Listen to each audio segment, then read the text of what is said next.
příprava teďka mezi Budapeští a Šangají nebyla úplně ideální vzhledem k nějakému nacházení, kdy jsem na 2krát musel na několik dní přerušit trénink. I přesto...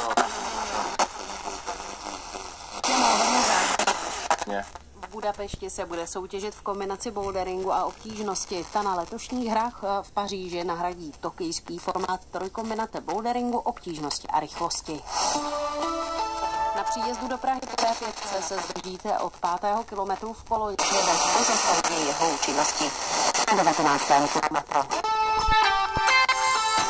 Tak jsme tady a přejeme dobré odpoledne. Hezké odpoledne. Snůžka radosti, snůžka energie, snůžka úsměvu je tady. Ahoj, Moni, ano, ahoj, je to tak. no tobě to taky sluší. A za chvíli budeme zase v klinči, protože si Monika něco bude myslet. Radost ze života už 25 let.